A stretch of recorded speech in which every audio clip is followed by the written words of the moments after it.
আসসালামু আলাইকুম বন্ধুরা, কেমন আছো তোমরা সবাই? আশা করি আল্লাহর অশেষ তোমরা সকলে ভালো আছো। সায়েন্স বেস আরাফা চ্যানেলের পক্ষ থেকে তোমাদের সকলকে জানাচ্ছি আন্তরিক শুভেচ্ছা ও অভিনন্দন। আমি আজকের এই ভিডিওতে তোমাদের চেঞ্জিং সেন্টেন্সের ভয়েস এর যাবতীয় সকল রুলসগুলো আলোচনা করব। চলো দেরি না করে ভিডিওটির মূল বিষয়ে আমরা চলে যাই। আমাদের আজকের যে ভয়েস, সে ভয়েস করার জন্য আমাদের যে বিষয়গুলো অবশ্যই জানতে হবে সেই বিষয়গুলো হচ্ছে সাবজেক্ট অ্যান্ড অবজেক্ট। এই সাবজেক্ট অ্যান্ড অবজেক্ট থাকলে আমরা এই বিষয়টা ভালো করে বুঝতে হবে, না হলে আমরা ভয়েস এর কোনো কিছুই করতে পারবো না।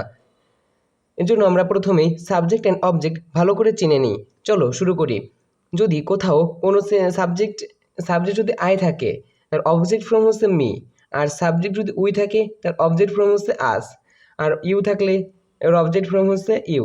আর হি থাকলে হিম, সি থাকলে হার, দে থাকলে দেম, ইট থাকলে ইট, আরাফাত থাকলে আরাফাত, বা কোনো নাম থাকলে নাম। তোমরা ভিডিওটি দেখার সাথে সাথে তোমরা এই বিষয়টি ভালো করে খাতায় নোট করে নেবে। আর আশা করা যায় তোমরা যদি পুরো ভিডিওটা ভালো মতো করো এবং বাড়িতে প্র্যাকটিস করো, তোমার এই ভয়েসের চেঞ্জ নিয়ে যাবতীয় সকল সমস্যা দূরীভূত হবে। তোমরা ভিডিওটি টেনে টেনে দেখবে না যদি তোমরা ভালো ফলাফল পেতে চাও। চলো বাকি রুলসগুলো আমরা দেখে নিই। Rules of passive to active.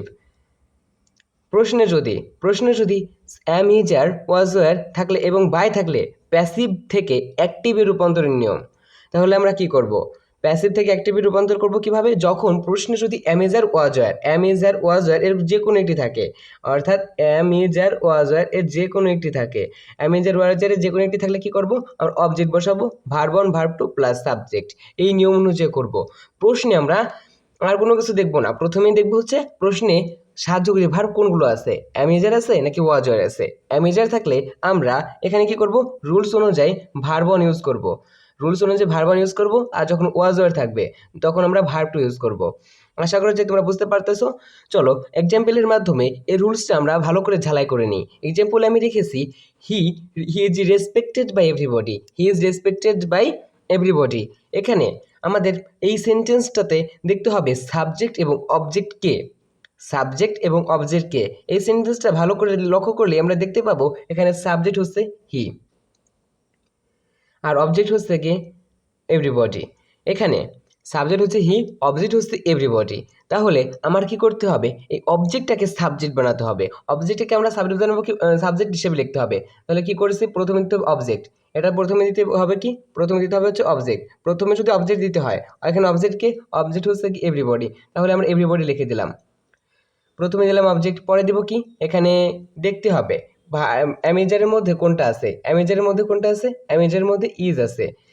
যখন যেহেতু ইজ আছে সেহেতু ভার্ব ওয়ান ইউজ হবে। তো সেহেতু আমরা রেসপেক্টস ইউজ করছি। যেহেতু everybody third person singular number, এজন্য ভার্বের সাথে এস বা ইয়েস যুক্ত হয়েছে। আর সাবজেক্ট কি? পরবর্তীতে লিখতে হবে সাবজেক্ট। সাবজেক্ট কি? এখানে সাবজেক্ট হচ্ছে কি হি। হি এর অবজেক্ট ফ্রম কি? আমরা প্রথমেই দেখেছিলাম হি এর অবজেক্ট ফ্রম হচ্ছে হি। হি এর অবজেক্ট ফ্রম কি? হি এর অবজেক্ট ফ্রম হচ্ছে হিম। হি এর অবজেক্ট ফ্রম হচ্ছে হিম। হি এর অবজেক্ট ফ্রম হিম। হি এর অবজেক্ট ফ্রম হিম। তোমরা ভালো করে জিনিসটা মুখস্থ করবে, কারণ এটা তোমাদের স্পিকিংয়ের জন্য কাজে লাগবে। চলো পরবর্তী এক্সাম্পলটার মাধ্যমে পুরোপুরিভাবে আমরা রুলসটা আয়ত্ত করে নিই। পরবর্তী এক্সাম্পল আমি রেখেছি, rice is eaten by me. Rice is eaten by me. তাহলে প্রথমে আমাদের দেখতে হবে এখানে সাবজেক্টকে। সাবজেক্ট হচ্ছে কি মি। অবজেক্টকে, অবজেক্ট হচ্ছে রাইস। তাহলে এখানে সাহায্যকারী ভার্ব কোনটা ব্যবহৃত হয়েছে? সাহায্যকারী ভার্ব ইজ ব্যবহৃত হয়েছে। যেহেতু সাহায্যকারী ভার্ব ইজ ব্যবহৃত হয়েছে, আমি বলেছিলাম সাহায্যকারী ভার্ব যদি ইজ ব্যবহৃত হয় তাহলে এখানে ভার্ব অন ইউজ হবে। যেহেতু সাহায্যকারী ভার্ব ইজ, তাহলে ভার্ব অন ইউজ হবে। সে তো আমরা লিখেছি। প্রথমে লিখতে হবে সাবজেক্ট। এখানে সাবজেক্ট কে? এখানে সাবজেক্ট হচ্ছে কি, এটা হচ্ছে কি সাবজেক্ট, এটা হচ্ছে কি সাবজেক্ট। আর অবজেক্ট কে? অবজেক্ট হচ্ছে কি এটা, এটা হচ্ছে কি অবজেক্ট, এটা হচ্ছে কি অবজেক্ট। তাহলে আমরা প্রথমে নিয়ম অনুযায়ী সাবজেক্ট কোনটা বসিয়েছি? নিয়ম অনুযায়ী সাবজেক্ট বসিয়েছি হচ্ছে মি। মি এর সাবজেক্টিভ ফ্রম কি, মি এর সাবজেক্টিভ ফ্রম হচ্ছে মি এর সাবজেক্টিভ ফ্রম, মি এর থাকলে বসবে কি, মি এর সাবজেক্টিভ ফ্রম হচ্ছে আই, মি এর সাবজেক্টিভ ফ্রম হচ্ছে আই, সেহেতু আমরা এখানে আই বসিয়েছি। আর প্রথমে তারপর বসাতে হবে ভার্বন, যেহেতু ভার্বন বসাতে হবে ভার্বন, সেহেতু আমরা ভার্বন ইট বসিয়েছি। আর সাবজেক্ট কি, সাবজেক্ট হচ্ছে রাইস, সেহেতু আমরা এখানে রাইস বসিয়েছি। আশা করা যায় তোমরা দ্বিতীয় রুলসটিও বুঝতে পারছো। চলো পরবর্তী রুলসটা আমরা জেনে নিই। লিখেছি দি কার ওয়াজ ড্রাইভেন বাই হিম। এই সেন্টেন্সটাকে কিভাবে আমরা অ্যাক্টিভ ভয়েসে রূপান্তর করব, আমি প্রথমেই বলেছিলাম প্রথমে আমাদের সাবজেক্ট অবজেক্ট দেখতে হবে, তারপর দেখতে হবে সাহায্যকারী ভার্ব কোনটা আছে। সাহায্যকারী ভার্ব যদি অ্যামেজার থাকে তাহলে ভার্বন ইউজ হবে, আর যখন ওয়াজর থাকবে তখন ভার্ব টু ইউজ হবে। যেহেতু এখানে ওয়াজ আছে, যেহেতু এখানে কি আছে, যেহেতু এখানে ওয়াজ আছে, সেহেতু এখানে কি ব্যবহৃত হবে, সেহেতু এখানে ভার্ব টু ইউজ হবে, সেহেতু এখানে ভার্ব টু ইউজ হবে। আর এখানে সাবজেক্ট কি, সাবজেক্ট হচ্ছে কি হিম, আর সাবজেক্ট হচ্ছে কি, অবজেক্ট হচ্ছে কি হিম, আর সাবজেক্ট হচ্ছে কি দি কার। তাহলে নিয়ম অনুযায়ী প্রথমে বসবে কি অবজেক্ট, তাহলে অবজেক্টের কি বসবে, অবজেক্টের সাবজেক্টিভ ফর্ম, অবজেক্টের সাবজেক্টিভ ফর্ম, কারণ অবজেক্ট কখনো সামনাসামনি বসে না, এর জন্য অবজেক্ট থাকলে তাকে আমাদের সাবজেক্টিভ ফর্মে নিয়ে আসতে হবে। তাহলে মি হিম, হিম এর সাবজেক্টিভ ফর্ম কি, হিম এর সাবজেক্টিভ ফর্ম হচ্ছে হি, হিম এর সাবজেক্টিভ ফর্ম হচ্ছে হি, সেহেতু এখানে হি বসেছে। তারপর কি আছে দেখতে হবে হচ্ছে কি অক্সিলারি, সাহায্যকারী ভার্ব কি আছে, সাহায্যকারী ভার্ব কোনটা এসেছে, সাহায্যকারী ভার্ব হচ্ছে ওয়াজ, সাহায্যকারী ভার্ব শুধু ওয়াজ আছে, সেহেতু এখানে নিয়ম অনুযায়ী ভার্ব টু বসবে, নিয়ম অনুযায়ী কি বসবে, ভার্ব টু বসবে, সেহেতু এখানে ড্রপ বসেছে, ড্রাইভ ড্রোভ ড্রাইভেন, যেহেতু ড্রাইভ এর পাস্ট ফর্ম হচ্ছে ড্রোভ, এখানে ড্রোভ বসেছে। আর কি বসবে, বসবে সাবজেক্ট, অবজেক্ট, অবজেক্ট কি ছিল এখানে দিকার, সেহেতু এখানে সাবজেক্ট, সাবজেক্ট ছিল এখানে দিকার, সেহেতু সাবজেক্ট কি এসেছে, অবজেক্ট ফর্ম হিসেবে দিকার বসেছে। আশা করছি তোমরা তৃতীয় রুলটা বুঝতে পারছো। তোমাদের এই যে রুলসটা, এই রুলসটাই বেশিরভাগ তোমাদের অ্যাক্টিভ থেকে প্যাসিভ থেকে অ্যাক্টিভ ভয়েসে রূপান্তরের ক্ষেত্রে আসে। চলো পরবর্তী রুলসটা আমরা জেনে নিই। পরবর্তী রুলসে আমি রেখেছি প্রশ্নে যদি am not, is not, are not, was not, were not থাকলে এবং বাই থাকলে প্যাসিভ থেকে অ্যাক্টিভ ভয়েসে রূপান্তর করার নিয়ম, প্যাসিভ থেকে অ্যাক্টিভ ভয়েসে রূপান্তর করার নিয়ম। প্রথমে আমাদের নিয়মটা হচ্ছে অবজেক্ট, প্রথমে নিয়মটা হচ্ছে অবজেক্ট, প্রথমে নিয়মটা অবজেক্ট, প্রথমে অবজেক্ট দিব, পরে দেব do not, does not, did not plus subject. কখন আমরা ডু নট ইউজ করব, কখন আমরা ডাজ নট, কখন আমরা ডিড নট ইউজ করব। যখন প্রেজেন্ট হবে তখন আমরা do not does not use করব, যখন পাস্টে হবে তখন আমরা ডিড নট ইউজ করব। অর্থাৎ যখন অ্যাম ইজ আর ওয়াজের ব্যবহৃত হবে, যখন অ্যাম ইজ আর ওয়াজের ব্যবহৃত হবে, যখন অ্যাম ইজ আর ওয়াজের ব্যবহৃত হবে তখন আমরা ব্যবহার করব হচ্ছে অ্যাম ইজ এর ব্যবহৃত হবে, তখন আমরা ডু নট ডাজ নট, তখন ডু নট ডাজ নট, আর যখন ওয়াজ নট ওয়ার নট তখন আমরা ব্যবহার করব ডিড নট। আশা করছি তোমরা বুঝতে পারতেছো। চলো এই রুলসটার আমরা ভালো করে এক্সাম্পলের মাধ্যমে ঝালাই করে নিই। প্রথমে আমি এক্সাম্পলে রেখেছি rice is not eaten by me. এটার প্রথমে আমরা সাবজেক্ট এখানে কি আছে, সাবজেক্ট আছে হচ্ছে রাইস, সাবজেক্ট হচ্ছে কি রাইস, সাবজেক্ট হচ্ছে কি রাইস, সাবজেক্ট কি রাইস, তাহলে অবজেক্ট কি আছে, অবজেক্ট হচ্ছে কি মি, তাহলে মি এর সাবজেক্টিভ ফর্ম কি, মি এর সাবজেক্টিভ ফর্ম হচ্ছে আই, মি এর সাবজেক্টিভ ফর্ম হচ্ছে আই, সেহেতু আই প্রথমে বসেছে। তারপর কি হবে, সাবজেক্ট অনুযায়ী অর্থাৎ পার্সন অনুযায়ী ডু নট ডাজ নট এর রূপান্তর করতে হবে, যেহেতু আই ফার্স্ট পার্সন, ফার্স্ট পার্সনের সাথে ডু নট বসে, সেহেতু এখানে ডু নট বসেছে। তারপর কি বসাতে হবে, তারপর বসাতে হবে, ও সরি এখানে আমি ভার্ব দিতে ভুলে গেছি, এখানে ভার্ব অন হবে, এখানে হবে ভার্ব অন, কারণ do not does not did not এর যে কোনো একটার পরেই ভার্ব অন বসে। তারপর কি হবে, ভার্ব অন দিলাম, ভার্ব অন ইট, তারপর কি দিয়েছি অবজেক্ট, অবজেক্ট অর্থাৎ সাবজেক্টের অবজেক্টিভ ফর্ম, তো কি দিয়েছি রাইস। আশা করা যায় তোমরা এটা বুঝতে পারছো। চলো পরবর্তী নিয়মটা আমরা দেখে নিই, পরবর্তী এক্সাম্পলটা। পরবর্তী এক্সাম্পলে আমি রেখেছি the bird was not killed by him, the bird was not killed by him. এটার অবজেক্ট কি, এটার অবজেক্ট হচ্ছে হিম, এটার অবজেক্ট কি, এটার অবজেক্ট হচ্ছে হিম, আর সাবজেক্ট কি দি বার্ড, এর সাবজেক্ট হচ্ছে দি বার্ড, আর সাহায্যকারী ভার্ব কোনটা আছে, সাহায্যকারী ভার্ব আছে ওয়াজ, সাহায্যকারী ভার্বের মধ্যে আছে ওয়াজ নট, যেহেতু সাহায্যকারী ভার্বের মধ্যে ওয়াজ নট আছে সেহেতু এখানে কোনটা ব্যবহৃত হবে, যেহেতু ওয়াজ নট আছে সেক্ষেত্রে এক্ষেত্রে ডি নট ব্যবহৃত হবে, ওয়াজ নট থাকার কারণে এখানে ডিড নট অথবা ডিড নট ব্যবহৃত হবে। চলো এই রুলসটার অ্যান্সার আমরা দেখে নিই। এটার হিম, এখানে the bird was not killed by him, এখানে অবজেক্ট কোনটা, এখানে অবজেক্ট হচ্ছে কি হিম, এখানে যেহেতু অবজেক্ট হচ্ছে কি হিম সেহেতু সাবজেক্ট হচ্ছে কি দি বার্ড, আর সাবজেক্টিভ ভার্ব যেহেতু ওয়াজ সেহেতু এটার কি করতে হবে, হিম এর সাবজেক্টিভ ফর্ম, হিম এর সাবজেক্টিভ ফর্ম কি, হিম এর সাবজেক্টিভ ফর্ম হচ্ছে হি, হিম এর সাবজেক্টিভ ফর্ম হচ্ছে হি, সেক্ষেত্রে হি বসেছে, ওয়াজ নট থাকলে কি বসতে হবে, ওয়াজ নট থাকলে ডিড নট বসবে, সরি এখানে আমি ডাজ নট দিয়েছি, এটা ডিড নট হবে, এটা হবে ডিড নট, এটা হবে ডিড নট, এটা হবে ডিড নট, এটা হবে ডিড নট। টাইপিং মিস্টেক গেছে, তোমরা এটা ভালো করে নোট করার সময় ভালো করে দেখে নেবে। তারপরে দিতে হবে হি ডাজ নট, তারপরে দিতে হবে কিল, কিসের জন্য, ভার্ব অন বসবে, এটা কি বসবে, ভার্ব অন, ভার্ব অন বসবে, তারপর কি বসবে, সাবজেক্টের অবজেক্টিভ ফর্ম, তাই দি বার্ড বসেছে। তারপর পরবর্তী রুলসটা আমি রেখেছি, প্রশ্ন যদি বি থাকলে এবং বাই থাকলে প্যাসিভ থেকে অ্যাক্টিভে রূপান্তরের নিয়ম, এই নিয়মটা করলে তোমার প্যাসিভ থেকে অ্যাক্টিভে রূপান্তর করতে আর কোনো সমস্যাই থাকবে না। এই তিনটে রুলের মাধ্যমে তোমার প্যাসিভ থেকে অ্যাক্টিভ ভয়েসে রূপান্তরের সকল নিয়ম শেষ হয়ে গেল। তোমরা যখন টেস্ট পেপার সলভ করবে তখন বুঝতেই পারবে যে ভাইয়া এটা বলেছিল এটা সত্য না মিথ্যা, তোমরা তখনই বুঝতে পারবে আমি কি বলছি। প্রশ্নে যদি বি থাকে এবং বাই থাকে, প্রশ্নে তোমরা একটা খেয়াল করবে, বাই জিনিসটা ভালো করে খেয়াল রাখবে, কারণ বাইয়ের পরে আসলে অবজেক্টটা বসে, অবজেক্টটা থাকে, সেই অবজেক্টটাকে আমাদের সামনে আনতে হয়। যেহেতু বাইয়ের পরে সাবজেক্ট থাকে, বাইয়ের পরে সাবজেক্ট থাকে, আর সাবজেক্টটাকেই অবজেক্টটাকে বাইয়ের পরে অবজেক্ট থাকে এবং এই অবজেক্টটাকে আমাদের সাবজেক্ট হিসেবে বসাতে হয়, সেজন্য এটাতে ভালো করে নজর দিতে হবে, কারণ তোমরা অনেকেই এই বিষয়টাতে ভুল করে ফেলো। চলো একটা এক্সাম্পল আমরা দেখে নিই। এক্সাম্পলে আমি রেখেছি the work should be done by you. তাহলে বাইয়ের পরে কি আছে, বাইয়ের পরে আছে ইউটার সাবজেক্টিভ ফর্ম কি, ইউ এর সাবজেক্টিভ ফর্ম হচ্ছে গিয়ে ইউ। তারপর কি বসবে, তারপর বসবে হচ্ছে মডাল ভার্ব, যেহেতু মডাল ভার্ব বসবে সেহেতু মডাল ভার্ব কি আছে এখানে, শুড, প্রশ্ন যেহেতু শুড আছে শুড বসিয়ে দিয়েছি, প্রশ্ন যেহেতু শুড আছে তাই শুড বসিয়ে দিয়েছি। আর শুডের পরে কি বসবে, ভার্বন বসবে, শুডের পরে কি বসবে, শুডের পরে বসবে হচ্ছে ভার্বন, শুডের পরে যেহেতু ভার্বন বসবে সেহেতু ডান, ডান এর ভার্বের প্রথম রূপ কি, ডু, সেহেতু এখানে ডু বসেছে, পরে কি বসবে, সাবজেক্ট, অর্থাৎ সাবজেক্টের অবজেক্টিভ ফর্ম, এখানে ওয়ার্ক বসেছে। আশা করি তোমরা ওটা বুঝতে পারছো। চলো এখন আমরা অ্যাক্টিভ থেকে প্যাসিভ ভয়েসে রূপান্তরের যাবতীয় সকল নিয়মগুলো জানবো। এখানে আমি তোমাদের মাত্র সামান্য কয়েকটা রুলস রেখেছি, মাত্র তিনটা রুল, এই তিনটা রুল তিনটা রুল, এই তিনটা রুল করলে তোমার অ্যাক্টিভ থেকে প্যাসিভ, আমি তোমাদের প্যাসিভ ভয়েস থেকে অ্যাক্টিভ ভয়েসে রূপান্তর করার জন্য তিনটা রুলস রেখেছি, আর রেখেছি অ্যাক্টিভ থেকে প্যাসিভ ভয়েসে করার জন্য তিনটা রুল, মোট এই 6টা রুলস করলে তোমার যাবতীয় সকল রুলগুলো হয়ে যাবে, আর তোমার অ্যাক্টিভ ভয়েস প্যাসিভ ভয়েস নিয়ে যাবতীয় আর কোনো সমস্যাই থাকবে না।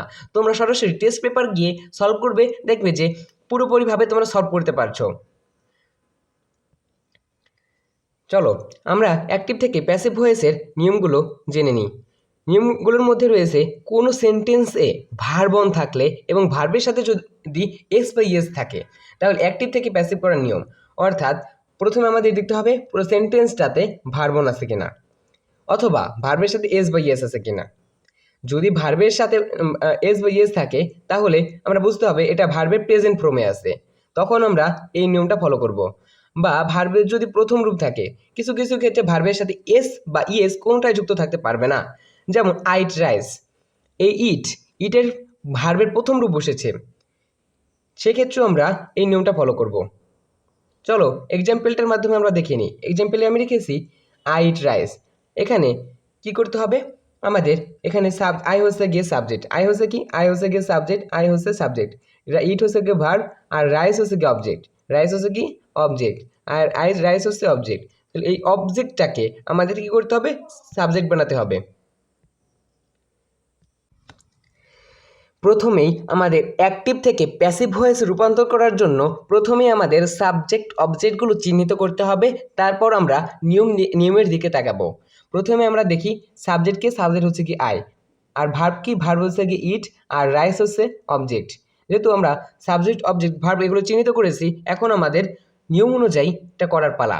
নিয়ম অনুযায়ী প্রথমে কি বসবে, অবজেক্ট, অবজেক্ট বসবে। তাহলে অবজেক্ট কি, অবজেক্ট হচ্ছে রাইস, সেহেতু এখানে রাইস বসেছে। পরে বসবে কি, সাবজেক্ট অনুযায়ী ভার্বগুলো বসবে। অ্যাম ইজ আর কোনটা বসবে, বসে যেহেতু রাইসের সাথে ইজ বসে, যেহেতু রাইসের সাথে ইজ বসে সেহেতু আমরা ইজ বসিয়েছি। তারপর দিতে হবে ভার্বে তৃতীয় রূপ, যেহেতু ইট, ইট হচ্ছে ভার্ব, ইটের তৃতীয় রূপ হচ্ছে ইটেন। তারপর নিয়ম অনুযায়ী বাই বসবে, নিয়ম অনুযায়ী বাই বসবে, বাই বসালাম। তারপর বসবে কি, সাবজেক্ট, যেহেতু এখানে আই, আই হচ্ছে কি সাবজেক্ট। আই এর অবজেক্টিভ ফর্ম কি, আই এর অবজেক্টিভ ফর্ম হচ্ছে মি, আই এর অবজেক্টিভ ফর্ম হচ্ছে মি, সেহেতু এখানে মি বসেছে। তাহলে আই ইট রাইস এর প্যাসিভ ভয়েসটা হবে rice is eaten by me. চলো পরবর্তী এক্সাম্পলটা আমরা দেখে নিই। পরবর্তী এক্সাম্পলটা আমি রেখেছি হচ্ছে দি না হি ড্রাইভ দি কার, হি ড্রাইভ দি কার। এটা আমরা কিভাবে করব, এটা আমরা করতে পারি হচ্ছে প্রথমে আমাদের দেখতে হবে সাবজেক্ট, অবজেক্ট এবং ভার্ব। প্রথমে আমাদের সাবজেক্ট দিতে হবে, সাবজেক্ট কি, সাবজেক্ট হচ্ছে কি হি, আর ভার্ব কি, ভার্ব হচ্ছে ড্রাইভ, আর দি কার হচ্ছে অবজেক্ট। যেহেতু আমরা সাবজেক্ট ভার্ব চিনতে পেরেছি, তখন আমরা নিয়মের দিকে তাকাবো। নিয়ম অনুযায়ী অবজেক্টটাকে আমাদের সাবজেক্ট করতে হবে। যেহেতু দি কার হচ্ছে গিয়ে অবজেক্ট, সেহেতু আমরা সাবজেক্ট হিসেবে বসিয়ে দিলাম। তারপর দিতে হবে কি, তারপর দিতে হবে সাবজেক্ট অনুযায়ী ভার্ব। যেহেতু এটা ভার্বের প্রেজেন্ট ফর্মে আছে, সেহেতু আমাদের, আর যেহেতু দি কারের সাথে থার্ড পারসন সিঙ্গুলার নাম্বারের সাথে ইফ যায়, সেটা হচ্ছে কি ইজ, সেহেতু আমরা ইজ বসিয়েছি। ভার্ব, ভার্বে তৃতীয় রূপ বসাতে হবে, যেহেতু ড্রাইভ, ড্রাইভ হচ্ছে ভার্বের প্রথম রূপ, আর ভার্বে তৃতীয় রূপ হচ্ছে drive, drove, driven, drive, drove, driven. পরে নিয়ম অনুযায়ী বাই বসবে, নিয়ম অনুযায়ী বাই বসালাম। তারপর কি করতে হবে, আমাদের সাবজেক্টটাকে অবজেক্টে রূপান্তর করতে হবে। যেহেতু সাবজেক্ট ছিল হি, হি এর অবজেক্ট ফর্ম কি, যেহেতু হি এর অবজেক্ট ফর্ম হচ্ছে হি, হি এর অবজেক্ট ফর্ম কোনটা, হি এর অবজেক্ট ফর্ম হচ্ছে হিম, হি এর অবজেক্ট ফর্ম কোনটা, হি এর অবজেক্ট ফর্ম হচ্ছে হিম, সেহেতু এখানে হিম বসেছে। চলো পরবর্তী রুলসটা আমরা জেনে নিই। পরবর্তী রুলস আমি রেখেছি, কোনো সেন্টেন্স এ ভার্ব টু থাকলে অথবা ভার্বের সাথে ইডি যুক্ত থাকলে অ্যাক্টিভ টু প্যাসিভ করার নিয়ম। অ্যাক্টিভ টু প্যাসিভ করার নিয়ম, প্রথমে আমি তোমাদের এক্সাম্পলটা আগে দেখাই। এক্সাম্পল আমি আগে না, রুলটাই দেখো। রুলটা আমি রেখেছি অবজেক্ট, অবজেক্ট পরে দিচ্ছি হচ্ছে was were, verb 3 by plus subject plus extension. প্রথমে আমাদের অ্যাক্টিভ টু প্যাসিভ করার জন্য প্রথমে আমাদের প্রশ্নটায় সাবজেক্ট, অবজেক্ট, ভার্ব এগুলো চিহ্নিত করতে হবে। যেহেতু এখানে সাবজেক্ট হচ্ছে হি না সি, আর ভার্ব হচ্ছে গিয়ে অ্যাট, আর রাইস হচ্ছে গিয়ে অবজেক্ট, সেহেতু আমরা চিহ্নিত করেই ফেলেছি। তাহলে আমাদের নিয়ম অনুযায়ী অবজেক্টটাকে আমাদের সাবজেক্টে নিয়ে আসতে হবে, অবজেক্টটাকে আমাদের সাবজেক্টে নিয়ে আসলাম, রাইস, এই অবজেক্টটাকে সাবজেক্টে নিয়ে আসলাম। পরে নিয়ম অনুযায়ী ওয়াজ এর যে কোনো একটি বসবে, যেহেতু আমরা ওয়াজ বসালাম, কারণ রাইসের সাথে ওয়াজই যায়। পরবর্তীতে কি বসাতে হবে, ভার্বের তৃতীয় রূপ। যেহেতু ভার্বের তৃতীয় রূপ কি, অ্যাট, অ্যাটের তৃতীয় রূপ কোনটা, eat ate eaten, eat ate eaten. যেহেতু অ্যাটের তৃতীয় রূপ হচ্ছে ইটেন, সেহেতু আমরা এখানে ইটেন বসিয়েছি। আর নিয়ম অনুযায়ী এখানে বসবে বাই, সেহেতু আমরা এখানে বাই বসালাম। পরবর্তীতে অবজেক্ট অর্থাৎ সাবজেক্টের অবজেক্টিভ ফর্ম হচ্ছে কি হার, যেহেতু সি, এই সিটার কি বসাতে হবে, সি এটার objective form, seater objective form হচ্ছে কি হার, সেহেতু এখানে হার বসেছে। সেইটার অবজেক্টিভ ফর্ম হচ্ছে হার, সেহেতু এখানে হার বসেছে। চলো পরবর্তী রুলসটা আমরা জেনে নিই। এই রুলসটা করলে তোমার সকল রুলগুলো হয়ে যাবে। চলো সেটা আমরা দেখে নিই। সেটা হচ্ছে কোনো সেন্টেন্সে মডাল ভার্ব থাকলে অ্যাক্টিভ টু প্যাসিভ করার নিয়ম। মডাল ভার্ব থাকলে কি করবা, মডাল ভার্ব থাকলে প্রথমে আমাদের কি করতে হবে, সাবজেক্ট দিতে হবে। এটা আমি নিয়ম রাখিনি, তোমাদের এক্সাম্পলটার মাধ্যমে ভালো করে বোঝাবো। প্রথমে আমাদের দিতে হবে হচ্ছে অবজেক্ট, অবজেক্টটাকে সাবজেক্টে রূপান্তর করতে হবে। অবজেক্ট হচ্ছে হিম, হিম এর সাবজেক্টিভ ফর্ম কি, হিম এর সাবজেক্টিভ ফর্ম হচ্ছে হি। পরে নিয়ম অনুযায়ী কি বসবে, শুড, শুড বসালাম। পরে কি বসবে, বি, বি বসালাম। পরে দিতে হবে বি এর পরে কি, সবসময় বি এর পরে ভার্বের তৃতীয় রূপ বসে, ভার্বের তৃতীয় রূপ বসালাম। পরে কি বসবে, নিয়ম অনুযায়ী বাই, আর সাবজেক্ট, এই সাবজেক্ট কি, সাবজেক্ট হচ্ছে ইউ, সাবজেক্টটার কি বসবে, অবজেক্টিভ ফর্ম বসবে, অবজেক্টিভ ফর্ম হচ্ছে ইউ, সেহেতু এই বসেছে he should be respected by you. আশা করি তোমরা লাস্ট রুলটাও বুঝতে পারছো। এখন তোমরা যদি টেস্ট পেপার অনুযায়ী তোমাদের বোর্ড কোশ্চেনগুলো সলভ করো, দেখবে তোমাদের সকলগুলোই কমন পড়বে। এই রুলসের বাইরে আর কোনো কিছুই আসবে না। আর তোমাদের আমি একটা রুলস বলে দিতে ভুলে গেছিলাম, সেটা হচ্ছে প্যাসিভ থেকে অ্যাক্টিভে রূপান্তরের সময় যদি বাই না থাকে তখন আমরা সাবজেক্ট হিসেবে কোনটা নিব? আসলে বাইয়ের পরেই যেটা থাকে সেটাই আমরা সাবজেক্ট হিসেবে নিই। প্যাসিভ থেকে অ্যাক্টিভে করার সময় যেহেতু থাকবে না, সেহেতু আমরা পিপল অথবা গভর্নমেন্ট, দি অথরিটি এগুলো ইউজ করতে পারি। পিপল অথবা উই অথবা দি গভর্নমেন্ট, সায়েন্টিস্ট এগুলো ব্যবহার করতে পারি। ভালো থেকো তোমরা। আসসালামু আলাইকুম।